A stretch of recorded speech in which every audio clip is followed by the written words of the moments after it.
유튜브 광고는 구글에서 구매 가능성이 높은 고객을 특정할 수 있습니다. 소영 씨는 구글에서 최신 유행 매니큐어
Hello.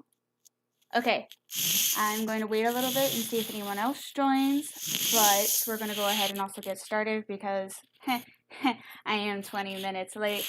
It's okay. I'm the teacher. It's fine. Basically, what had happened was I got a new laptop yesterday that has NVIDIA. Apparently, and I didn't learn this until I tried to go live, NVIDIA and OBS don't like each other. So yeah, scrambling last minute to switch laptops with a laptop that has a CPU that's basically shot. Like it's bad. And shot isn't bad. So let's see here. But can people hear me? That is my question. Do I need to turn up my mic? Can people hear me? I want to turn it up a little bit just in case.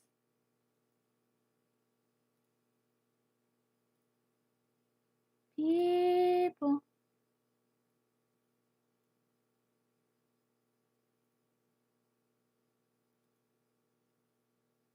I have no idea. I hope people can hear me then, because no one's really kind of talking in chat or any of that. So, today's lesson is the staff, 2 of the clefs, and the actual music alphabet itself. It's going to be basically a very much I'm going to be talking the entire time kind of stream instead of the last one where we got a bunch of music examples and got to actually listen to it. Yay! Stream delay is probably like really bad right now. Just gonna say that. It's probably like really bad. So we're just gonna roll with the punches with this class today. We're just gonna go with it. I can English today, I swear. But we're gonna be doing the staff, 2 of the clefs, and this is going to be like 2 of the main clefs that are used. There are multiple clefs that are used. Yes, no, there's at least 2 others that are used, but those get very finicky. So we're going to focus on the main 2 that you see in piano music or any of that. I do want to give a shout out though. This picture is from Maddie.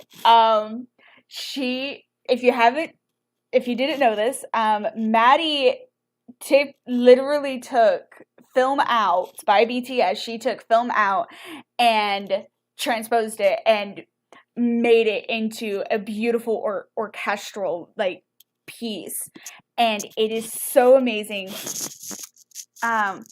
Go listen to it. I think she has it on her Twitter. I think she has like a snippet of it on her Twitter. I'll ask her to like share it constantly because yeah, it's amazing. It's so beautiful. I love it. It's so great. Okay, let's go into here. So, basics of music: the staff, the clefs, and the alphabet. This is going to be a fun one. This one's going to be probably the trickiest. This is the first major hurdle of getting over music. Once you understand this part, the rest of it gets easier. Even rhythms will get easy. Like, rhythms are going to be its own hurdle and its own challenge.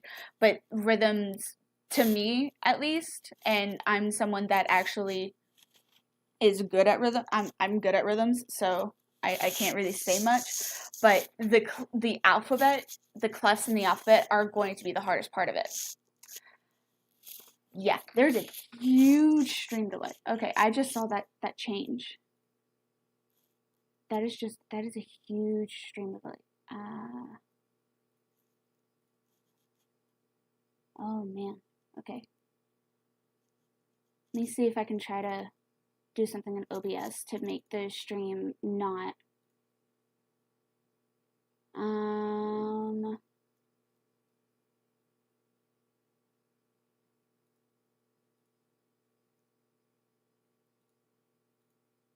balance.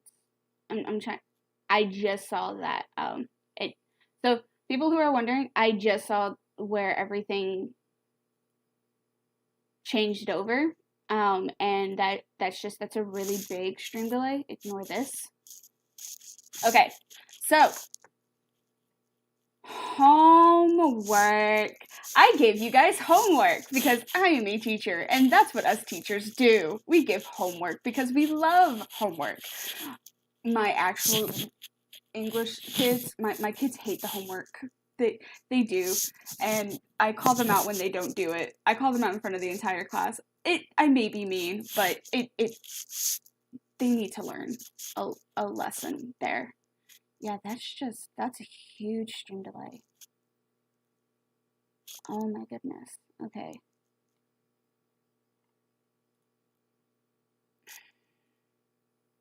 We're just gonna have to deal with it. Okay.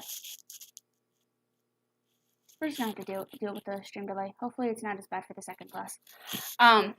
So first thing we're gonna do is we are going to listen to the 2 songs that I asked you to listen to and to put the dynamics in, just to see what you thought of. As you can see, Donna, Maddie, and I have very different opinions and everything of...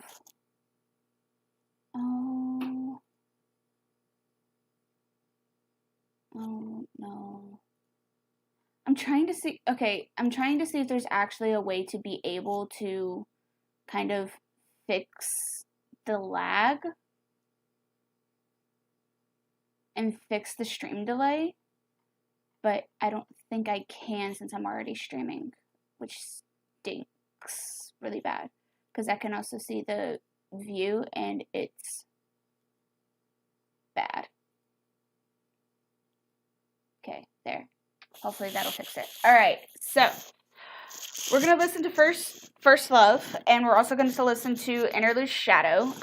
Both are by Yoongi, the member, or his stage name, Suga. We're going to listen to both of them, and then we're going to discuss, well, I will discuss, what Maddie, Donna, and I heard dynamic-wise. Remember, with this homework assignment, there are no wrong answers. With the dynamic homework assignment, there are no wrong answers. Every homework assignment after, yeah, there's a right and a wrong. There will be a right and there will be a wrong. This one, there's not. It's more so based off of feel and what you feel like and what you hear. So, I'm sorry to do piano. I'm sorry, but we need to go. So, First Love. We're going to listen to First Love.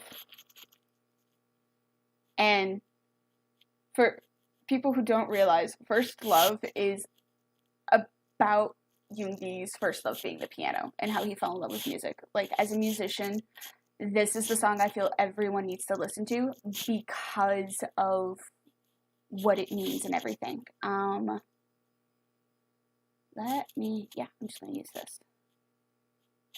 So, First Love.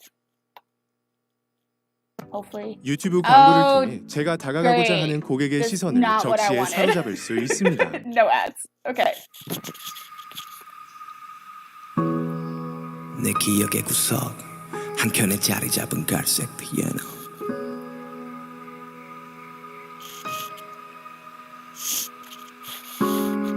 어릴 적 집안의 구석 한켠에 자리 잡은 갈색 피아노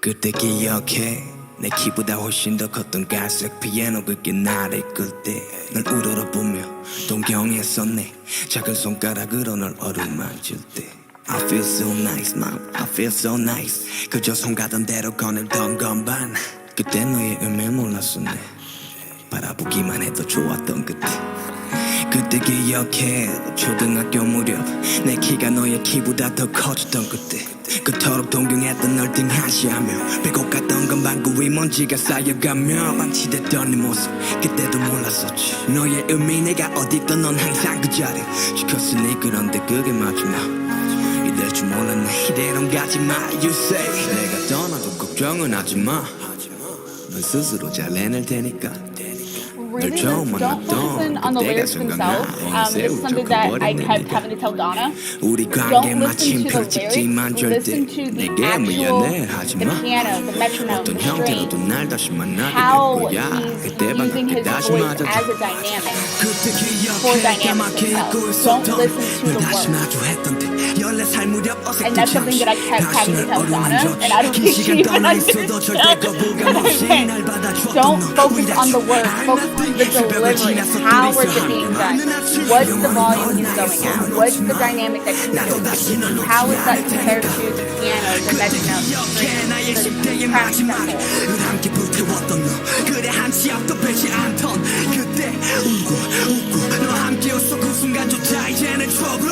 Remember what I talked about, dynamics typically is a peak. Where is the peak in this song? How is he using dynamics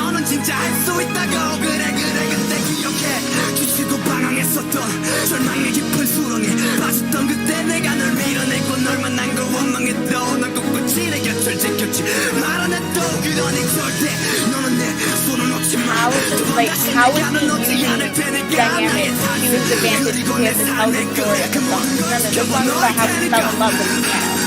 The piano was the first thing he ever fell in love with, and how he fell in love with music.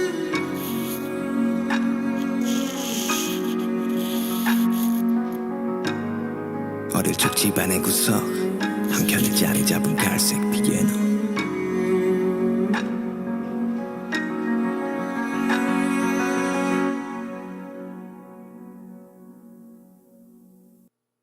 So now let's talk about it. So here's what I came up with. This is a song that's like very near and dear to my heart. This is it's not even a probably, this is my favorite Yoongi song. This is my favorite Suga song. It speaks to me as a musician on a musical level than it does as a fan of BTS, as an ARMY. This speaks to me as, this is musician to musician. Much like Black Swan. Black Swan's another really good like artist music example of, it's musician to musician. It's not it's not like artist to fan. It's a musician, it's artist to artist. And musicians, we are artists. We are very creative. We're artists. We know what we're doing. So First Love.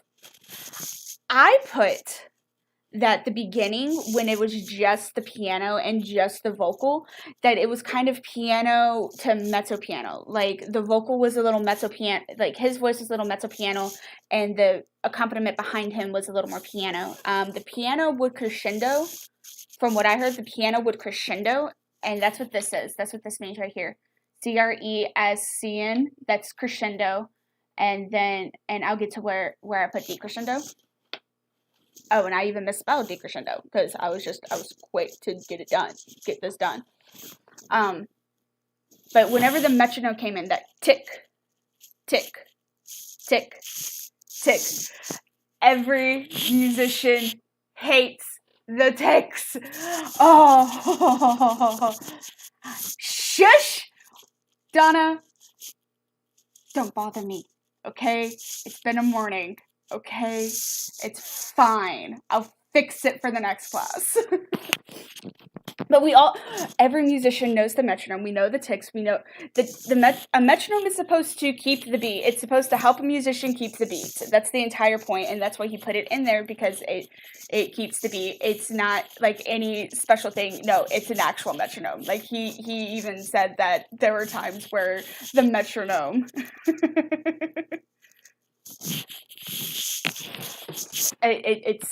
the metronome would be overbearing from his in-ears. But so the piano would start to crescendo with the metronome itself, or met. As instrumentalists, we call it a met. We don't call it a metronome. We say met. But then Yoongi slowly joins in that crescendo too. He will stay where he's at, and then he'll start crescendoing. So it's like the background, the accompaniment will start the crescendo, and then he joins in, and then whenever it comes to the actual chords that the piano is playing, which is really, really pretty, the piano is officially at mezzo piano and mezzo forte, more on that mezzo forte level, not so much, but it's just kind of like right at that cusp. But then Yoongi, he'll crescendo and then he'll just decrescendo. This is misspelled, but this is my decrescendo. But he'll crescendo and decrescendo with the piano and the strings, because when the strings come in, the strings, it's very subtle. The strings, it's very subtle.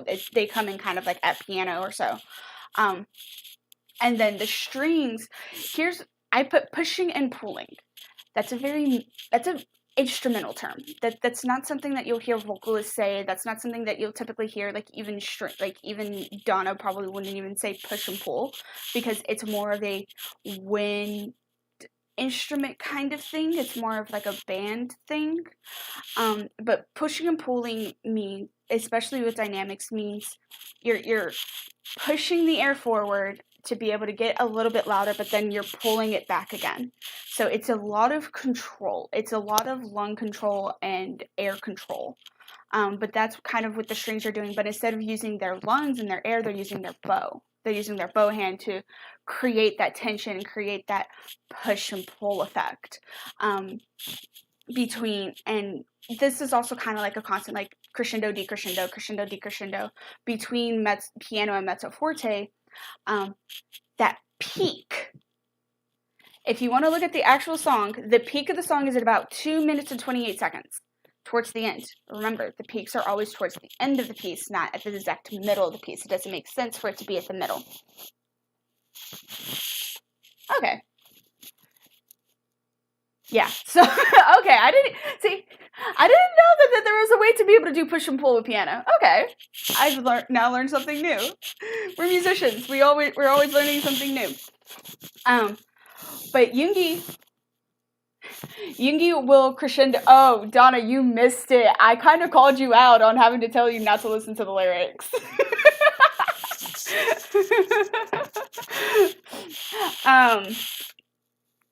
But the vocal, Yoongi will he starts at mezzo piano, and he will gradually crescendo to forte and to fortissimo, or double forte, until he gets to that peak, that intensity at double forte.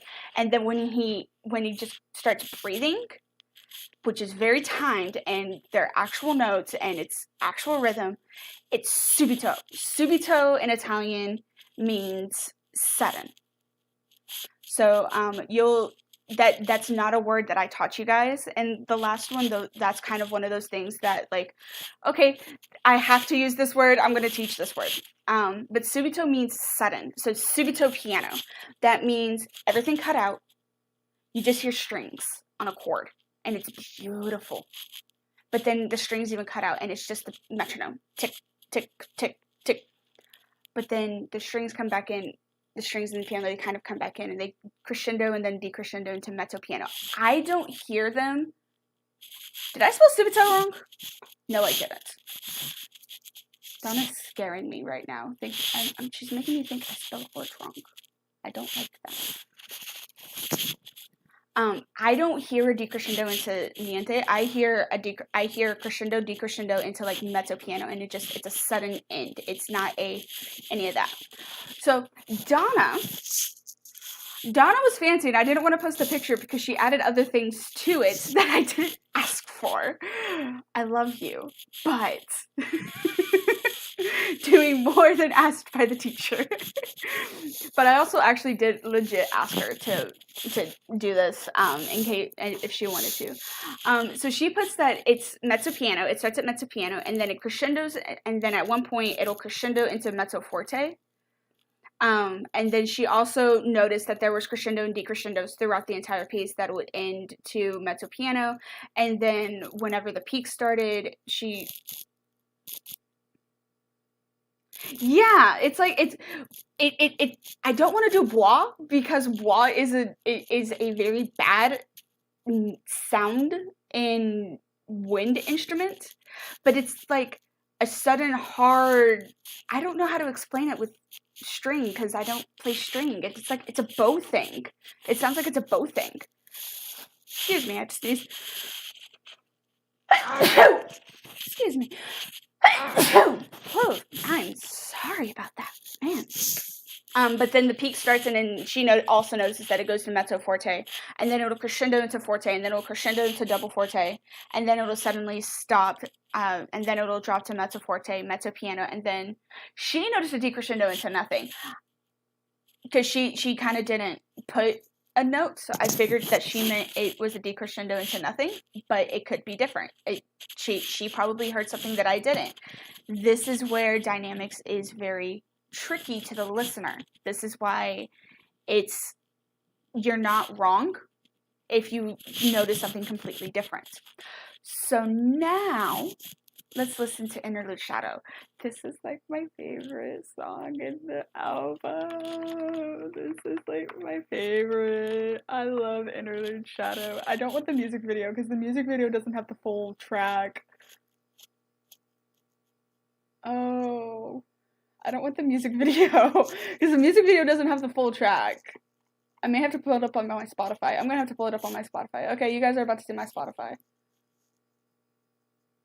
Spotify.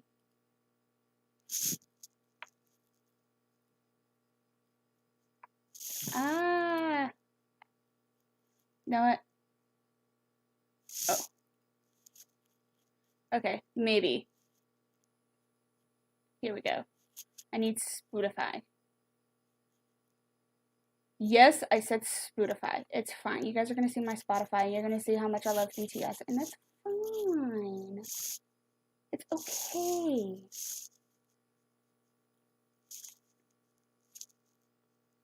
Want to close that. Want to go there. And then while I'm checking everything, I think the delay is still like really bad, which is fine. See, I told you, you're going to see my Spotify.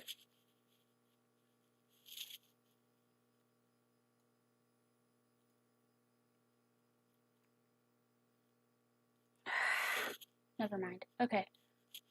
I'll use this one. It's fine. 가끔은 있는 그대로 순수한 내 모습을 사랑해야 I 해요. can't skip the ad, 가짜는 우유로 만든 It won't let me 신선한 skip the 크림을 ad. 부드럽고 순수한 맛으로 and I'm very sad about 나에게 it. I want to skip 부드러워질 the ad, 때 and it won't let me. There we go. Alright, so let's listen.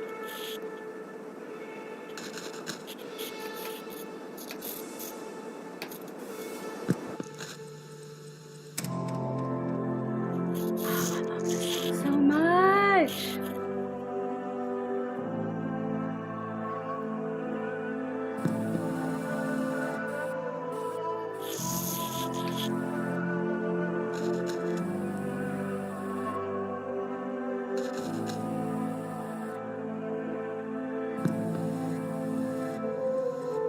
I wanna be rapped, I wanna be the top, I wanna be a rockstar, I want it on mine. I wanna be rich, I wanna be the king, I wanna go win, I wanna be rapped, I wanna be the top, I wanna be a rockstar, I want it on mine.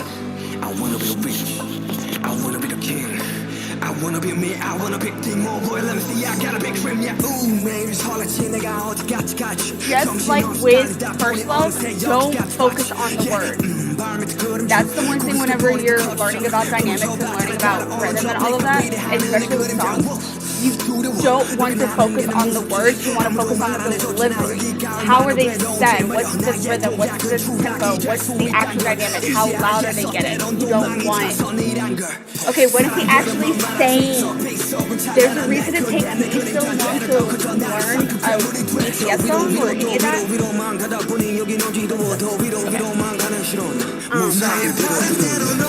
There's a reason it takes me so long because I'm listening to everything else. I'm not listening to the words.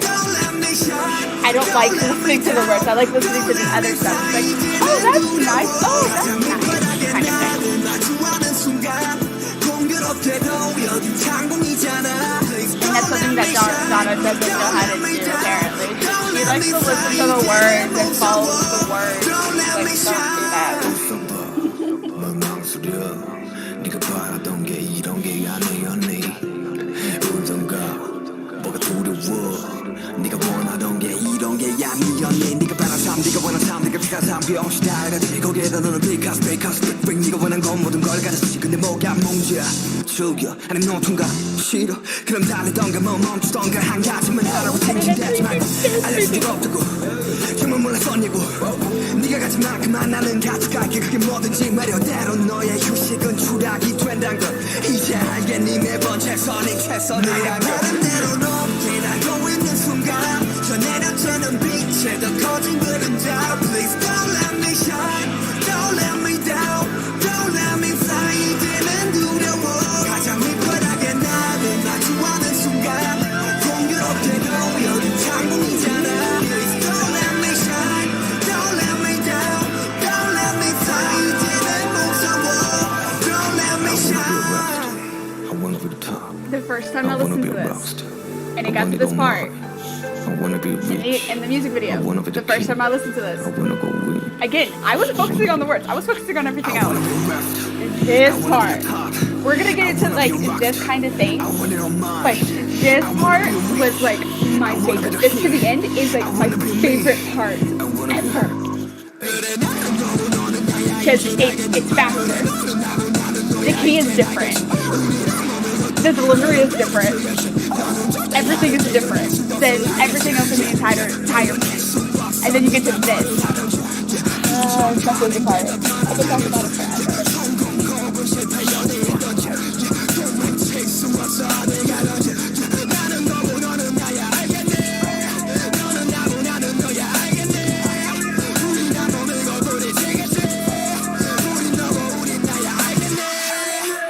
Alright.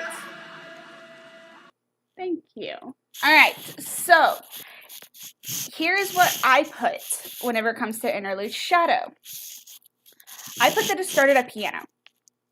Because it kind of did. That siren was kind of like at a piano, give or take. And then it crescendoed into mezzo piano. And the backtrack stayed at mezzo piano. And then for me, Yoongi came in at piano. And then the whole track would crescendo to mezzo forte. So I put SPZ here at pause. Da da da da da. Pause. Da da da da da da da da. I don't remember the exact rhythm. SPZ, it's like a sforzando, but it's the opposite. It's like a sforz piano. Yeah, it's a sudden it's not it's like it's a weird sudden piano kind of sound. And this is also kind of something that like I don't know, I guess it's just cuz like I'm a wind player, so I notice different things. And then it's a slight crescendo to forte into the chorus. And then it's subito. Again, that word subito. Remember, it means sudden. Subito means sudden. Subito to mezzo piano after the chorus. Whenever he goes back to, I want to be a rock star. I want to be the top. I want to be a rap star. I want it all mine. It goes back into mezzo piano after the chorus. And then it crescendos into mezzo forte again. And then the chorus will crescendo and then decrescendo. And then this is where my favorite part happens. It's a subito piano. Because everything drops out except for just that siren and Yoongi. And then it's a long, slow crescendo with a key change. With a tempo change, which is a speed change. To mezzo forte to forte, between mezzo forte and forte, with crescendos and decrescendos all throughout the entire thing, and then it's a crescendo into nothing. It's a crescendo into niente, and oh, I love it so much. Now, Maddie was so kindly to kind of quickly do shadow, and she noticed that it started at mezzo piano, and that the chorus was at forte, and the shadow section, my favorite section, which is the key change and the tempo change and all of that, is she knows that it was forte, double forte, but she also knows that there's a lot of sforzandos at the end. There's also another technical term that I'm going to be teaching you guys later. It's called accents. He puts a lot of accents into what he sings. And for me, it's really cool that he does put all these accents into what he's doing, because Yoongi is probably one of the members in the group that does tend to use a lot more dynamics and more dynamic contrast than anyone else. So, with all that being said, I want to see what you guys have done. So, if you would like to take a picture and post it onto Twitter and tag us at musicianarmies07, musician armies, tag us with the hashtag, and I'm going to put it in the chat so that way I remember, basics in music. There's a fruit fly flying around me, and I don't like it, and I want to smack it. And just do the hashtag basics in music. I want to see what everyone else came up with for dynamics and what everyone else chose and how it sounded. Like I said, this is going to be the only one that is subjective. Everyone's is going to be different. This is like probably the only one. And even if you notice, Donna, Maddie, and I were also about right. We were all about the same, just probably one or two little differences. But from here on out, the rest of it, it's not going to be subjective. It's going to be, this is the right answer, this is the wrong answer. And it's just so that way I can know and Maddie and Donna can know, like the three of us, but mostly me, since I'm your teacher, can know exactly what it is what it is that maybe I need to go over a little more, what I need to go back over whenever it comes to these type of classes. So, with all of that, let's go into our new music lesson. So we have a new term. We have three new terms.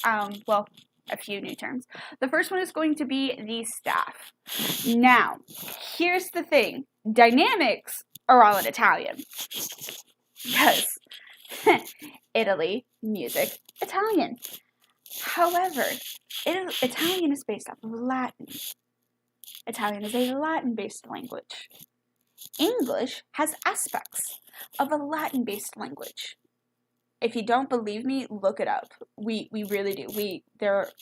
English has the base of English is German, but we have some Latin tendencies in our language as well. But most of these are going to be, the terms here are going to be in English. There's not going to be any weird, oh, this is the Italian word for this, and it means this. You don't have to worry about me messing up the actual terms and what they're called. You don't have to worry about me sounding very American, because these are all in English. So, the first thing we're going to be learning is the staff. Now, the staff itself are the actual lines on pages of music. So, these lines right here and these lines right here, this is the staff. The staff is where we put the music. If we don't have a staff, then it's something different. Like if there's not all 5 of these lines for this, it becomes something very different. It's not something that we can be able to play. It's something that we become percussionists, basically. It's something that we would have to hit or clap or count. It becomes something else. But they always have 5 staff. The staff always right here and right here. Most music, orchestral music, even probably some operas have started like this, wind ensemble music, they will all start with the staff. Because with orchestra and with band, we don't have a voice singing into the distance. Well, there's a few pieces that do, but that's besides the point. But we don't have really like that voice. So we're going to start with the actual staff and what all of that looks like. The only exception to start writing music with the staff is going to be for vocalists. Vocalists, BTS is an example of this. I think Day 6 does this. TXT does this. They'll start with sometimes they'll start with the lyrics, or they'll start with backtrack and then go into what the notes actually are and do all of that recording. But the lyrics need to start on like a separate page or something, like just like a lyric journal or something. I don't write lyrics, so I don't know, because that's not my area of expertise. I'm a wind player. So how does one make a staff exactly? How can we actually make it? Because you easily can. You can be able to write out your staff itself. Like I did that for my notes. I literally, I wrote down. I'll take a picture of my notes and I'll post it after tonight's lesson. But I literally did write it down, and you'll see my horrible clefs. So on a preferred blank piece of paper, like no lines whatsoever, not a journal entry, not a journal paper, or any of that, just like a blank piece of print paper. You're going to draw 5 lines. Now, here's the tricky thing. You don't want the lines to have a huge gap in between them. You want the gap to be fairly small. Like if you see here, the gap between the lines is not huge. We're ignoring this one to this one because this is different. But you notice that the gaps aren't huge. You don't want the gaps to be really big. You don't want those spaces to be really big. You want them to kind of be still kind of central with each other. And you want them to be about the same space. Like you don't want to do one line and then one little small line and then one small space and one big space and then one small space. You don't want that. You want consistency. You want it to be consistent. When you're done drawing the lines, you should have 5 lines and 4 spaces in between each line. Now, I have an example. Here is my very, very blank piece of paper. Like, very blank. It's definitely a piece of paper. It's not a box. It's paper. It's a box. So I'm going to draw. There's 1, 2, 3, 4, and 5. You notice this gap between these isn't huge. It's not different. It's not this one's shorter and then this one's bigger and then this one's shorter and this one's bigger. They're all relatively the same. So I have, if it'll work, there we go. These are my 5 lines. So, okay, great. I have my 5 lines. Now, how many spaces are there? I have 1, 2, 3, 4 spaces. So 5 lines and 4 spaces. That's the easiest way to remember how to make your staff. It's always 5 lines and 4 spaces. If you do a 6th line, find a way to erase it. Mark it, like just find a way to erase it, because we actually do have things that go above the lines and below the lines. We do have things that do go above and below. So that's why it's essential to have just those 5 lines and those 4 spaces. Now, since we've now seen what a staff looks like, what's the first thing that we always see on a staff that's in the picture? It's my favorite Clef. We're going to start with the top. If you're looking at piano music, piano music always has 2 sets of staffs. And they're connected by a weird squiggly line thing. I don't understand the terminology and all of that. Again, I play a wind instrument. I don't play piano. But we're going to start with the treble clef. And that's going to be the one at the top. This is my favorite one. But yes, there are 2 main clefs that are definitely used in music. There are different ones, but those are tricky. And those have like different sets of rules and everything. We're going to go through the 2 main ones. We're going to go through the ones that you'd see in piano music. We're not going to go through the ones that you would see in orchestral music, because that's where you would see those other clefs. It's going to be an orchestra. You won't see those in piano. If you ever saw one of those clefs in piano, I think a pianist would just be very upset. But the first clef that we're going to be going over is the treble clef. It's my clef. It's the clef that I play. I love my clef so much. But the best way to remember a treble clef is that it looks like an overly fancy S in cursive. So a normal cursive S goes over this way, and then this way. It's an S, but it's backwards. So it goes up, over this way, and the swirl here is very, very prominent.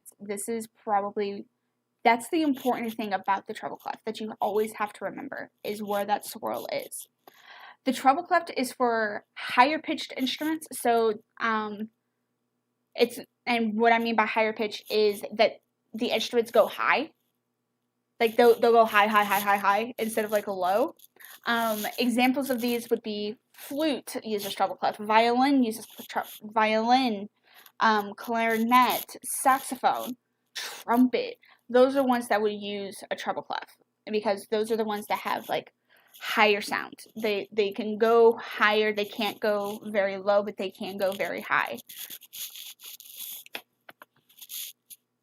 Where exactly does it go on the staff though? Every single clef is going to be on the left of the staff. And I kind of wish I had my video camera up. And you know what? I'm going to do just that. Because you're going to see my face. No, you're not. Never mind. I changed my mind. So it always goes on the left. It's the first thing you see. And whenever you're looking at music, the clef is the first thing you see. If you don't see that clef, you don't know what you're playing. You don't know what you're singing. You don't know anything. That's the first thing. All clefs have a very specific place on the staff, meaning there's a very specific spot and for treble clef, it's where the swirl is. If the swirl is above where it's supposed to be, then it's not going to be right. If it's below where it's supposed to be, then it's not right either. Now, if you remember, this is line 1, line 2, line 3, line 4, line 5. We're going to call these lines. This swirl right here is on the 4th line of the staff. This swirl has to be on the 4th line of the staff. There's no ands, there's no ifs, there's no buts.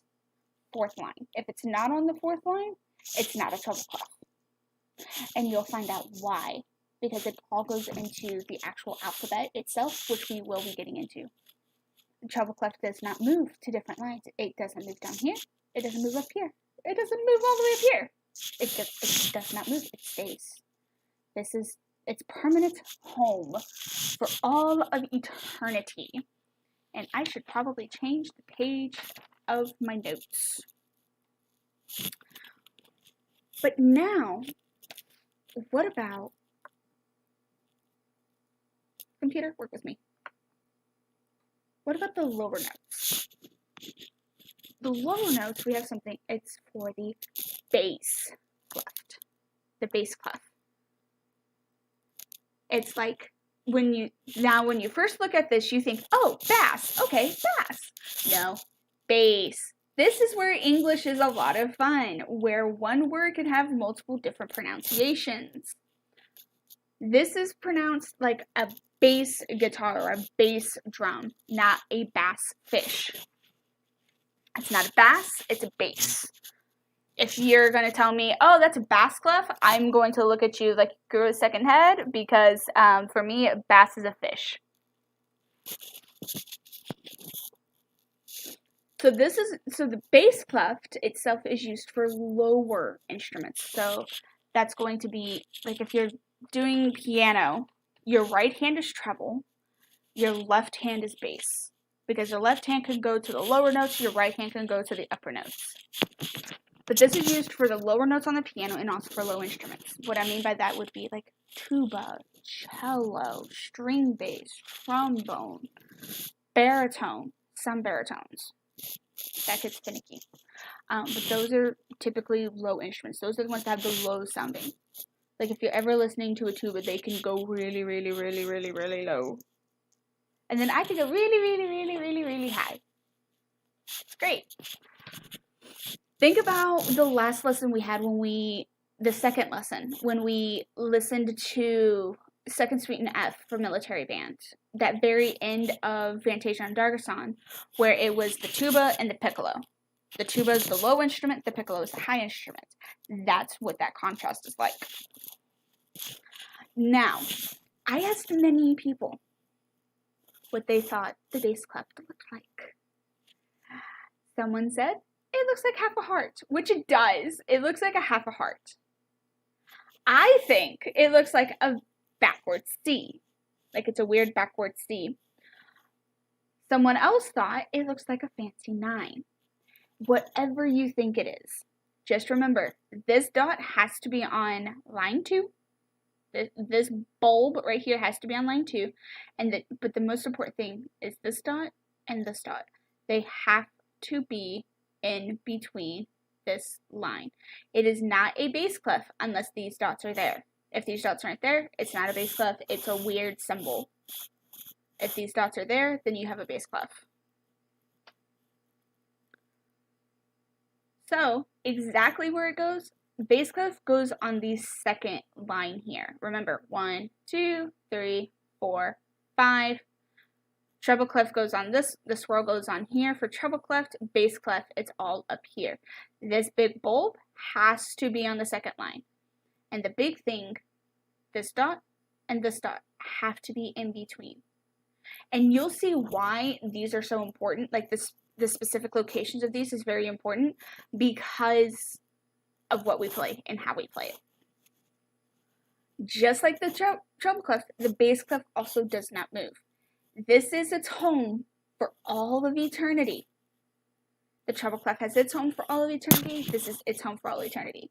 The reason that I say this is there is a clef that does move. I am not joking. There really and truly is a clef that does move. And whenever it moves, it changes where the notes land. So, with all of this, what do we know exactly what to play and where do they go in the staff? Now, the music alphabet. I love this part because this part's going to be the easiest part. First, think of all 26 letters of the alphabet. A to Z, A, B, C, D, E, F, G, H, I, J, K, L, M, N, O, P, Q, R, S, T, U, V, W, X, Y, Z. All. The entire alphabet. Now, think of the first 7. A to G. A, B, C, D, E, F, G. No H to Z. Nope.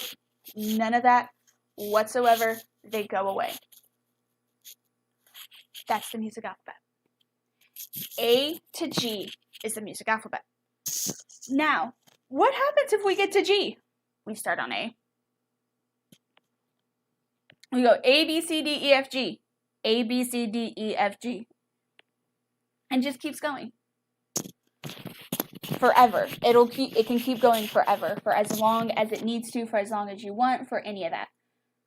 Let's see, I'm checking things. There's still fly around me. I want to kill it. I don't like it. It's fine. So, that's the entirety of the music alphabet. It will always be A to G, A to G, A to G. There's other stuff in between, but we're not focusing on those. We're focusing on the main notes. If you're looking at a keyboard, we're focusing on the white keys of the keyboard. We're not focusing on the black keys. The black keys are for another class. We're doing the white keys. The easy, simple white keys. It's always A to G. Never goes into, if you tell me someone actually tells you that there's a G or that there's an H or an I in the music alphabet, you can tell them to refer them to this lesson here, where I will tell them, no sir, I'm sorry, but there are only 7 letters in the music alphabet, not 8 or 9. It goes from the letter A to the letter G. But now, even though the picture is up there, where exactly do these specific letters go? Where does it fit in the span of actual music? Like, how can I know what to play? Whenever I see a sheet of music, how can I know what to play? Oh, because I was checking everything there. Thank you. So first we're going to start with the treble clef. Because for me, the treble clef is the easiest one because it's the one that I actually play. It's the one that I learned how to play. It's the one that I learned everything on is on treble clef. Again, the easiest way to remember. So, the easiest way to remember where the letters go, this pretty swirl right here. This pretty swirl. This swirl goes where the letter G goes. Okay. It's where the letter G is, right here. This line, 4th line. So now we have 1 line 1, line 2, line 3, line 4, line 5. Right here. Line 4, the letter G. Everything else, it's going to be F down, A up, from where G is. That's the easiest way to know where the letters go on any clef. Look at where the main point of the clef is. Treble clef, it's going to be the swirl. Bass clef, it's going to be the dots. That's the note you're going to start on. That's the easiest way to do it. That is the note that you will start on. You're not going to start on some random note somewhere unless you're trained, unless you know the clefs very well. You're not going to want to start those. You're going to want to start on something that you can recognize. This is recognizable. This is something you can recognize. So, treble clef is where G goes. Oh, I didn't realize that happened. Side note though, because sometimes this does happen, sometimes people do say this. Treble clef is also called the G clef because it's on the line where the letter G goes, where the note G goes. So it's always going, and that's another way to remember it. Treble, G. Bass, different one. Treble, G. So, what about the rest of the letters? Let's start with our space. Let's start with the 4 spaces. So we have space 1, space 1, space 2, space 3, space 4. We have our lines and our spaces. We're going to start with the spaces because it's the best one. So we have the letter F, the letter A. It does look like a G. It does, yeah. Like the bottom half of the clef looks like a G, but I always thought it looks like an S. I always think it just looks like an S. It's just that's the easiest one for me. It's just that it's an S. So we have our F, A, C, E. What does that spell? Face. Yes, everyone. These spaces of the treble clef. The notes for the treble clef spell face. I am not kidding. We don't have a fancy phrase, not any of that. It spells face. So if you're ever confused and you can't remember, this is where G goes. But you see this, you can remember. You can try to remember. Oh, treble clef, spaces, F-A-C-E. Oh. And then you can fill in the lines. Because that's kind of what I do and what I did whenever I was first learning. Because there's always, so with learning the alphabet, with learning all of this, there's all kinds of tips and tricks to help remember what the alphabet is, especially for the alphabet, because when you're learning, you're going to forget things. It's normal. It's fine. It's part of learning. We forget things. There's a reason I've been learning Korean for 3 years and I still don't know a lot. I forget things. It's the same thing with music. With music, you have to constantly go back to those basics. What was the trick my teacher taught me whenever I first learned this? How do I do this? How do I do this? How did I do this back then? It's the same thing with the notes. Because that's what these are, the music alphabet, these are all called notes. These are the official notes. Because people have always asked, what are notes? These, right here, this alphabet right here, these are notes. These are the keys, these are the notes that we play. We're all taught something different. I've always remembered the spaces being face. There may be someone that remembers the spaces being a fancy phrase. And I'm going to get into what I mean by the phrases because everything else is going to be by a phrase. So, we have our face. Now there's the other ones. We have E, G, B, D, F. What the heck? E, G, B, D, F. Okay, E, G, B, D, F. How the heck am I supposed to remember that?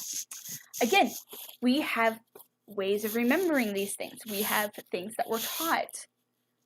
And these are the ways that we remember lines and spaces. It's going to be by phrasing. For treble clef, what I was taught, and it's probably going to be different from what Donna was taught or from what Maddie was taught. I was taught every good boy does fine. How do you not get confused? Because the alphabet goes from A to G, the best way to, that's where it comes with the lines and the spaces. You kind of just remember, okay, there's going to be an F on a space and there's going to be an F on that top line. There's going to be an F on line 1. There's going to be an F on space 4. It's kind of just one of those things, and this is where the homework for today is going to come in handy, because you are going to be writing down the note names for very simple songs. It's just, this is how it looks confusing. It's really not confusing because everything is kind of like, okay, it's A to G, A to G, A to G. No matter what, it's always going to be A to G.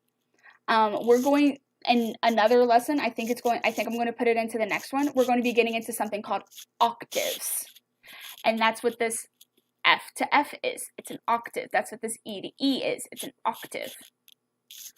And we're going to get into what octaves are and how they work in the grand scheme of everything. Because each note has a different sound. That's the big thing. Every note has a very particular sound. If you were to play an E on a piano, if you were to play this E on a piano, that's going to be the same E on every single piano for all of eternity. Even if the piano is out of tune and the piano is incredibly sharp, it's going to be that same E. If you play this E, like if you're playing it, it's always going to be this one. It's never going to be this E. That E is a different note. That's a different tone. It's a different sound. Like if I were to put my clarinet together, I'm not going to. As much as Donna would want me to. I'm not going to.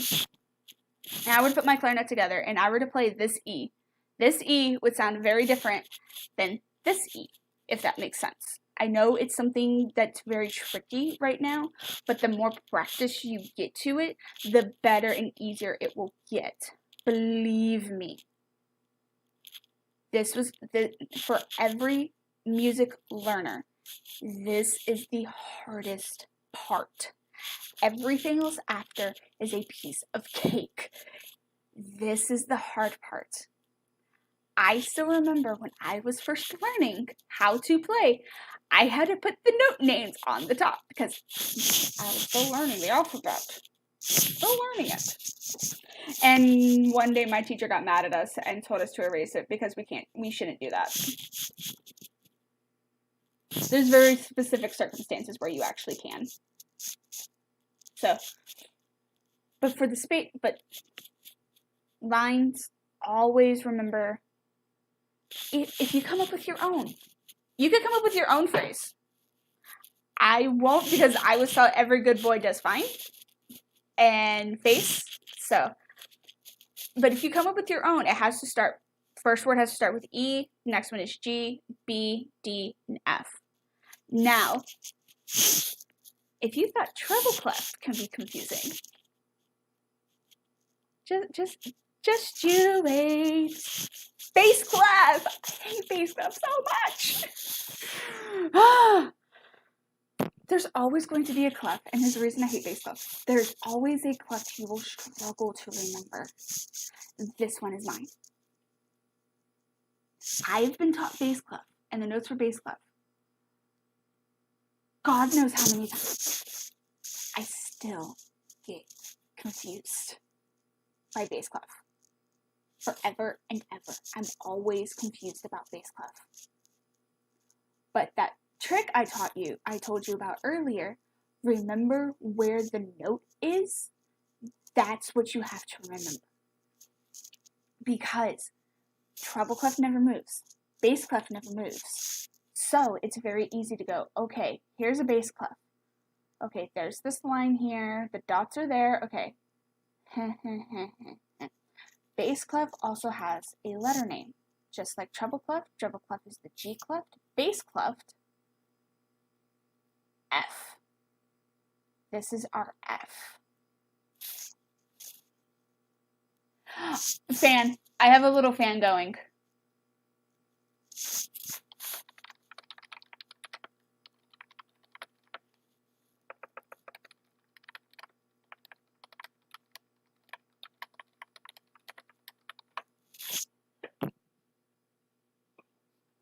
It's a fan. It's my fan.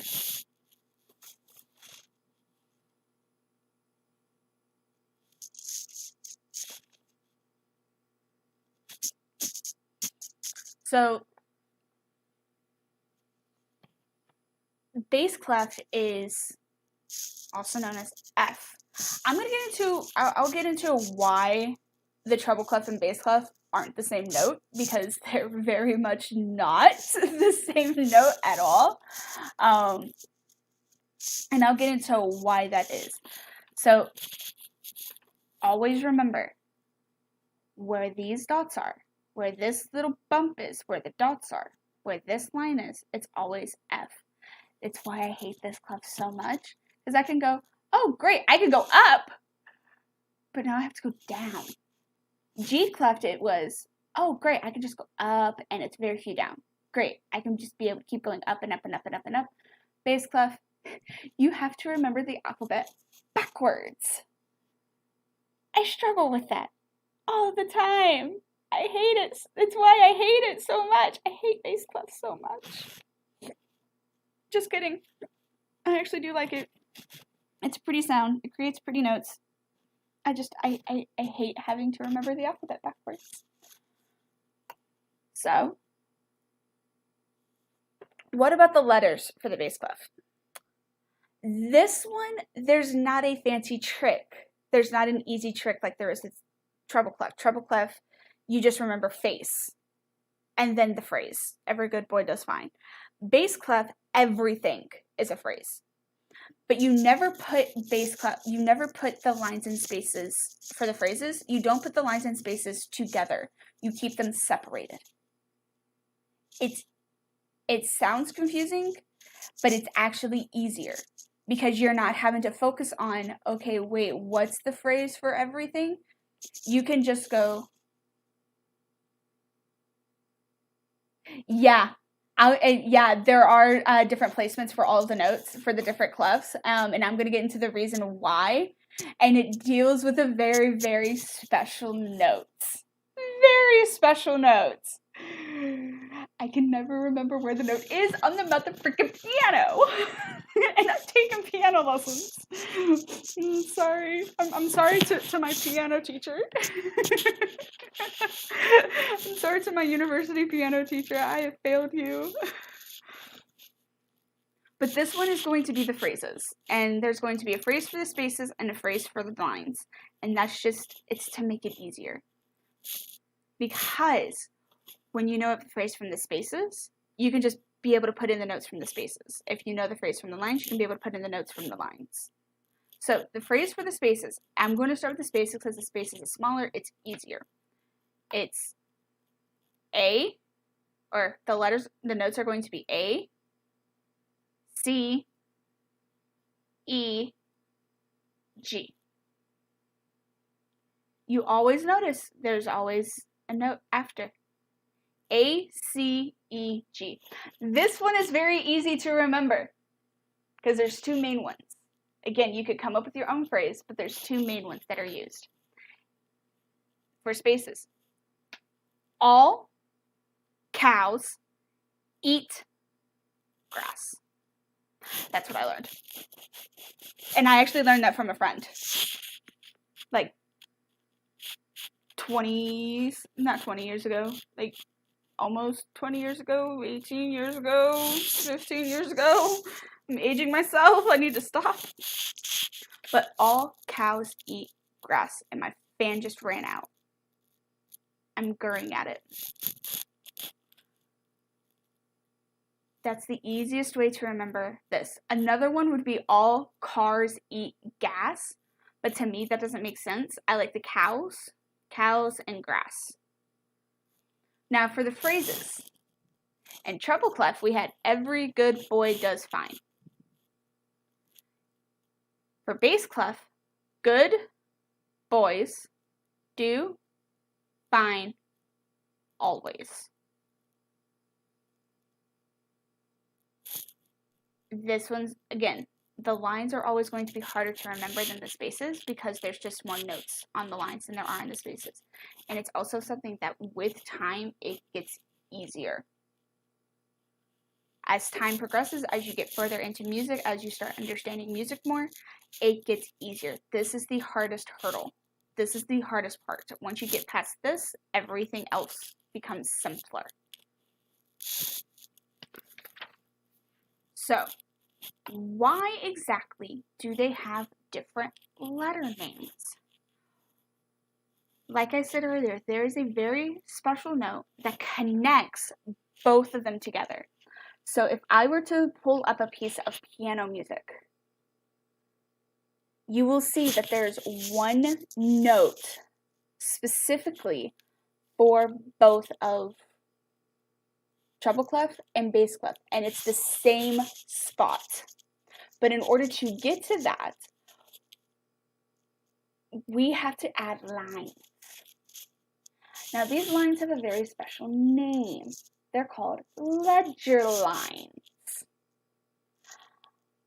I have a love-hate relationship with ledger lines. I love ledger lines here because this is the lowest note I can play on my instrument. This is my lowest note. I love ledger lines here. I hate ledger lines here. Ledger lines follow the same rule as lines and spaces. There has to be a note on a line. There has to be a note in a space. A line and a space. So here's a space. This G, this is at a space. This A is on a line. B is in a space. C is on a line. So space, line, the F's in a space. If we were to keep going, G would be on a line, so on and so forth. It's the same thing. D is in a space. C is on a line. B is in a space. A is on a line. G, F, E, and it can keep going down. Typically, though, this is kind of the lowest. We tend to go, like, some instruments will go down to a low D or a low C. But when that happens, we do something called a clef change. So it'll have, like, treble clef and bass clef. I'm not going to get into details of that because I don't see that a lot. I never see that in my music because this is the lowest note I play, and I love playing this note. I love blasting this note beautifully, but I love it. So technically, there isn't a limit. Technically, the limit is how many keys are on the keyboard. However, once you start getting more than like 5 ledger lines in, that's where it gets really hard to read. And the reason I say that is at that point, you're writing in note names.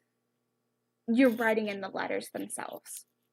You know how I said I would write in the names in the notes when I was first learning and my teacher got mad and told us to erase it? Yeah, that rule becomes kind of obsolete when you get into the higher end of your instrument or the lower end of your instrument and you're getting into notes that you don't want to count the ledger lines for, and you don't want to keep going, okay, that's A, B, C, D, E, F. Oh, okay, that's a G. Like, there's another one right here. It's like, okay, G. I would just put G. Or I'll do it mostly for A, like high A, because that's a note that I don't see a lot. Does increasing the length of the line that extends from the notes make any difference? It doesn't. No. You only add 5 lines. It's always 5 lines. Forever and ever, amen. 5 lines, 4 spaces. The ledger lines are only for those additional notes. Because the ledger, you're not supposed to add more than 5. That goes back into medieval music. Medieval music created the 5 lines and 4 space system that has been used for the past, god damn, millennia. Yeah, for the past like millennia. It's been 5 lines, 4 spaces. And so as the piano, or like as harpsichord was created, and then, which is predecessor to the piano, or then the piano was created and then strings were created, you had to figure out a way to be able to get those additional notes, because with strings they can go really, really high, piano can go really high. That's where ledger lines came in. That's why ledger lines were invented. They were created to be able to have a place to play, but you don't extend that ledger line all the way across. It's only for that note. Because you notice all the notes. Ask me about the vertical lines that extended from. Oh, these can go as long. These sometimes will go as long as possible. Like they will sometimes go as long as possible. But that also gets into a weird thing called octaves. Where if I were to be like A, V, B, I would just go. I wouldn't worry about these. These. There's not a specific rule for how long the vertical line for the note can be. There's really not. The only rule is I will get to whenever we do scales.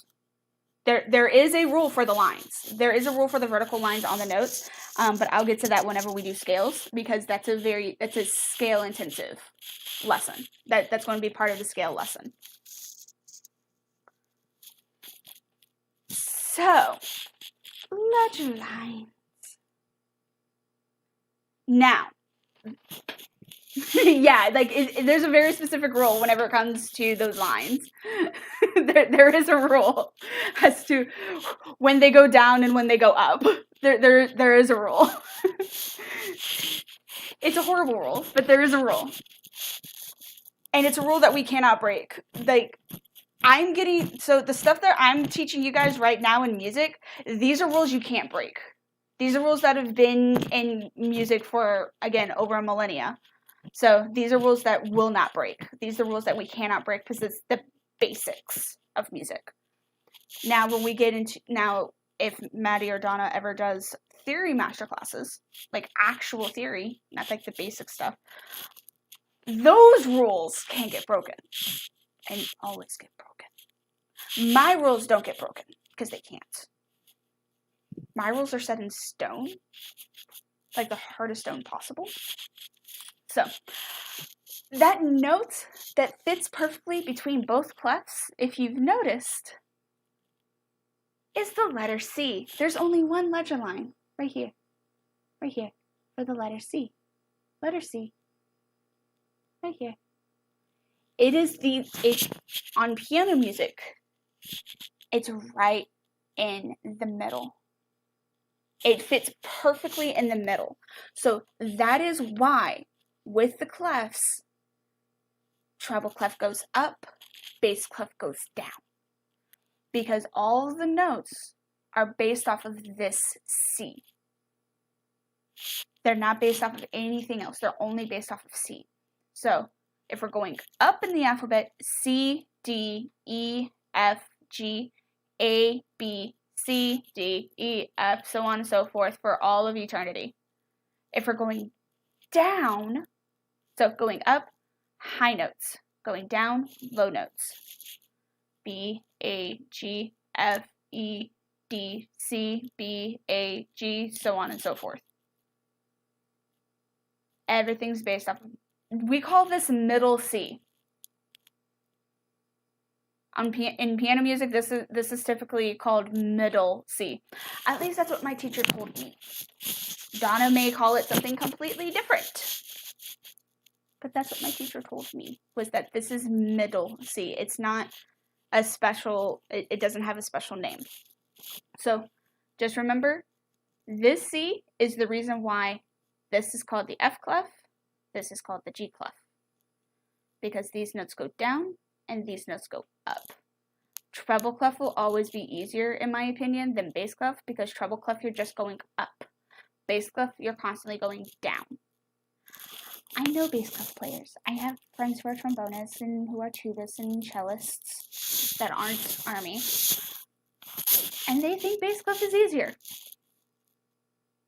They're crazy, but they also play the instrument, and they've spent like years remembering. Remember, that's why we have the phrases. Every good boy does fine, or good boys do fine always, and all cows eat grass. But that's also, Ananya, that's also where you remember where this is called the F clef. These dots, this line, this is the F clef. This is F. And then it's just remembering the notes backwards. And as I was doing it last night, I was in a voice chat with people, and I literally said, I hate this so much. I learned this. I didn't learn this. I've learned this probably 3 times in my entire music career. I learned this 3 times.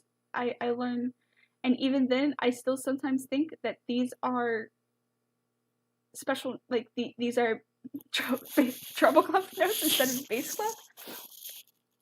But, and again, like, this will get easier. This is going to get a lot easier over time, and as you continue to understand and as you continue to learn music. But this is the hardest, this is the hardest. Because this is something that you're learning all at once, whereas instrumental learners, they're learning this a note at a time. Like, we're taught, okay, the alphabet is A to G. And I think the first note that I ever learned how to play was E. Like, I learned how to play this E. And then we did E, F, G, and then D, C. Like, these were the first C, D, E, F, G. Yeah, these were like the first 5 notes that I learned. And then I went down before going up, because with my instrument we have something called a register break, where because we have a register key in the back of our of the clarinet that makes our sound go high, and the first time you go over that break, quote unquote break, it's really hard because it takes a lot out. Your face gets worn out, your lungs hate you. So we always go down first. And bass clef, this is my lowest note. Right here. Treble clef, 16 VA. Yes, 16. So 8 VA, and then 8 VA again. That's my highest note. But it's something, like, every instrumentalist learns it differently. I learned this way, this way, this way, this way, this way, this way, this way, and then went back up and went into A, and then went over the break to B and C. But it's very confusing at first. Go back through this video. If you were confused about this, go back through the video, make your own staff, make your own clefs. Find where I go through the note names.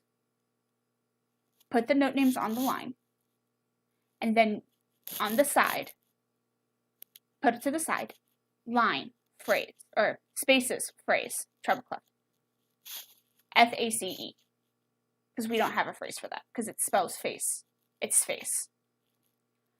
Treble clef, line, phrase. Good boys do fine, or every good boy does fine. Or whatever phrase you can come up with. And then do the same for bass clef.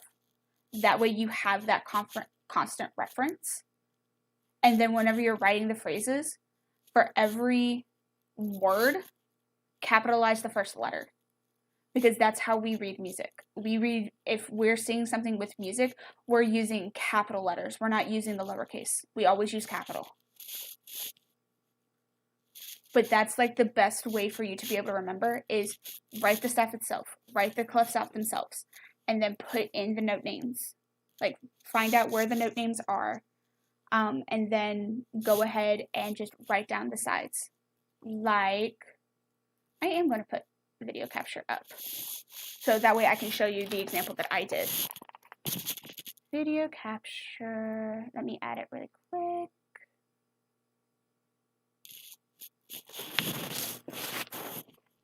Do-do-do.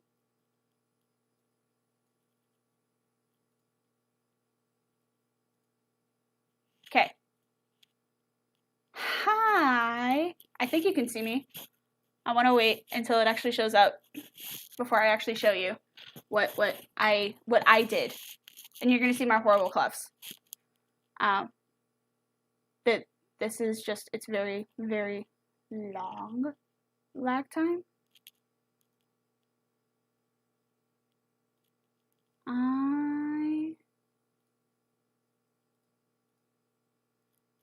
No. Can you see me? Is it that bad?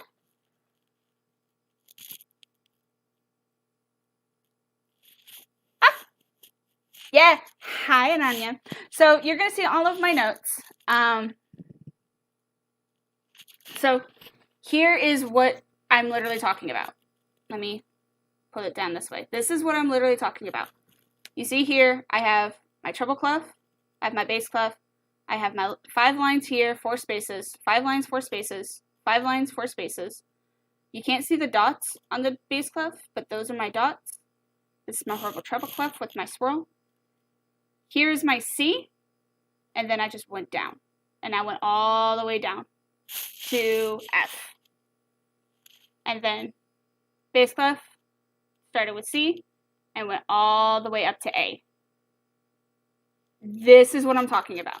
And then over here on the side, treble clef, space, phrase, face. Line phrase, every good boy does fine. And then the same thing here. I should do this way.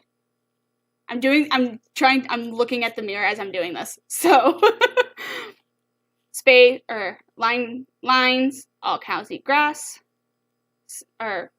Space, all cows eat grass. Line, good boys do fine always. Okay? That's what I'm talking about whenever I say that. That's what I mean. Oh, you can see me. Hi. my stream delay is very bad right now. But that's what I mean. And so, and that's literally like what I did whenever I wrote all of my notes. This is what I mean. Like, literally just like go and write them down so that way you have them and they're constant for you. Because your homework. But this is something that you're going to want to reference for a while. And go all the way up to A for treble clef and go all the way down to F for bass clef. Did I actually do that wrong? Wait. I did it wrong. No, wait, no I didn't. No I didn't. No I didn't. C, B, A, G. Wait, did I? F, E, D. Okay. Hang on. C. Okay. B. Hang on, I have to check my own math because I think I did it wrong. A. G. Because the reason I'm doing this, right here, it says this should be F, and I put that as G, not F, and I put this as F and not E. B, A. Yeah, this is wrong. Because B, A, G. This is wrong. This is an F. This is G. This is wrong. This is wrong. I just noticed that. I have to fix that for the next class. So, Let's go over. Let me hide my beautiful face. Bye.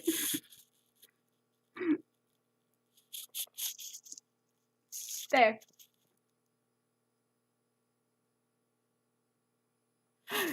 No, I didn't. The picture's wrong.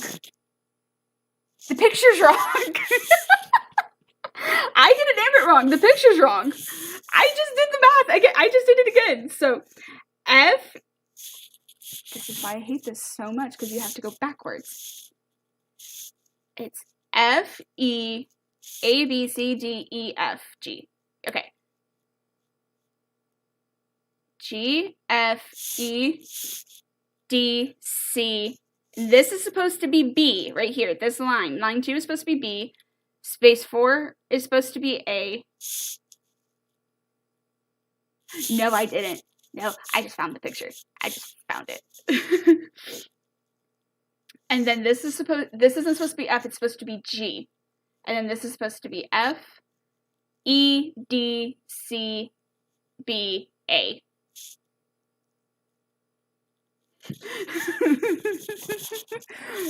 Well then, I just learned. Well then. Great. I also found these pictures at like... And I'll just find another picture before the next class. I also found this at like 3 o'clock in the morning. So, but let's talk about homework. You have 2 pieces of music in front of you. One is in treble clef, one is in bass clef. I had a hard time finding a bass clef that didn't have a key signature, for the record, because you guys don't know key signatures yet. So, I'm going to post these on Discord. I'm going to post these on the MA Twitter. You can print them out. You can take a picture of them. You can do whatever you want. But I want you to write the note names for these. Now, there's one thing I didn't go over in this class that I was kind of waiting for, but it is important because of this homework. Wait, can I zoom? I have a pen, but I want it purple. So, the hollow circle thing, that's C. That's common C. So that's the C that's the same in both clefs. Like it's the same place in both clefs is where that C is, and that's where we base our note places off of. So right here, these weird vertical line things. I'm using the clarinet one because I like clarinet more. It's my baby. I've been playing it for 20 years, 15 years. Oh, I forgot the ones here too. Ignore my circles. So those are called. Oh, I can't. Oh, let's see those. Those are called bar lines. They go from line 1 to line 5. Those are bar lines. Bar lines are supposed to separate everything that is in that measure chunk thing. Those are things that we're going to be going over the next class. But for the sake of this homework assignment, you need to have a basic understanding of bar lines. It's just, they go with time signature. It'll be easier to understand whenever we go over time signatures for the next class. Because it's easier to explain bar lines with time signatures because that's how they work together. So your homework though is to write the note names. I'm not telling you what the note names are, because if I did, you're just going to watch the video back and you're just going to write down what I say. Because believe me, I could go I can do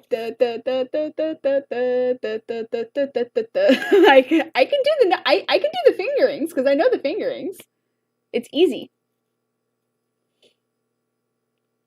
Ah, God rest ye merry gentlemen. I had that in my head last night when I found it. You are going to be writing the note names for both of these songs. Not just one of them, for both of them. Bass clef is going to be harder than treble clef. Believe me, it's going to be harder. It's just, that's the way it is.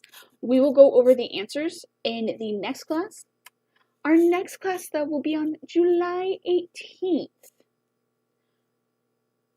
which is about 2 weeks. I have second impressions due that Friday before, so I will be very happy to kind of relax a little bit. Not relax, I'm going to wait until the last minute to do this again. It's what I do. But we will go over the answers in the next class. This is where it's getting to, there's a right and there's a wrong. If the note's name's not right, it's wrong. It doesn't matter what you put before it. It doesn't matter what you put after it. If that note is wrong, then it's wrong. When we have our next class, we are officially getting into scales. The circle of fifths. We're getting into the scales. Now, and if you have seen Maddie going crazy on Theory on Twitter, that is what she's going crazy about, is the scales. All those weird things, that weird B shape, that hashtag. We're going to learn what those are. We're going to go through some of the scales. We're not going to go through all of them. We're going to go through some of them. We're going to go through probably like the first half of the circle of fifths, because the circle of fifths themselves are just going to be one lesson alone, and I don't know if I'm going to do flats first or if I'm going to do sharps first, but I'll post a picture of what the circle of fifths are, and that way we can be able to go through them. We're also going to get into basic time signatures. Now, if you look here, we're getting into this. Time signature, we're getting into those. And we're going to do the basics. So the basics, what I mean by that is 4 on the bottom. Not 8, not 16, not 32, 4. And we're getting into the easier ones of those. And then I have an idea of your homework for the next one. I am excited. But are there any other questions before we end our stream today? Are there any questions, comments, complaints? How should I make this class more fun? Because this one is very information intensive. This one wasn't a, oh, let's listen to some stuff, let's listen to things. No, this one was a, okay, we gotta get down to business to defeat the Huns. Any questions? My phone just vibrated. I don't think there are any questions. I'm silently talking and waiting. Alright, if there are no questions at all, and you want to see this again and see if I explain things a little different next time, I'm going to be doing this lesson again in about 10, 11 hours. It's going to be at 11 p.m. KST. It's about 8 to 1, or it's about, no, it's 6 to 1, 6 minutes to 1 o'clock right now, Korean time. So in about 10 hours, we're going to be doing our next lesson. Or we're going to be having this lesson again, and it's going to be easy. It's definitely, I feel like this one's my buggy one, and then the next one is just my better one. But we'll go over more details, or we'll be going over the same thing and probably different details, answering different questions. Hopefully the lag between what I'm doing and what's on the stream will be easier in the next lesson. Fingers crossed. Can't guarantee it though, but I can keep my fingers crossed. After that lesson, that is when I will post the pictures for the official homework assignment. That's when I will post the pictures. That's when I'm going to post the official hashtag. Shoe fly. That's when I'll post the official hashtag for people to send in their pictures for the dynamic homework assignment that you guys did. That way we can be able to just retweet them and reply to them and have conversations about dynamics and how crazy dynamics actually can be and how crazy dynamics are whenever it comes to like music like BTS's. But that is all for a lesson for another time. It was lovely having this class with you. I'm sorry I started like 20 minutes late. My computer's my new computer does not like OBS, and OBS doesn't like it, and I had to figure out why. Because I want to use that one, because that one's newer and faster, and CPU is horrible, but I have a feeling I have to use my current one. So we'll figure it out. I will see you all later. I'm going to switch screens. Transition.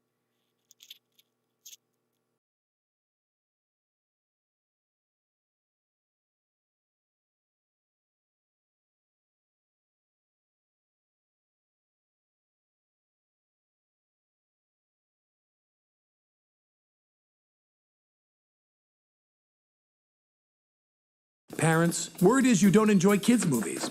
My new movie has what parents want.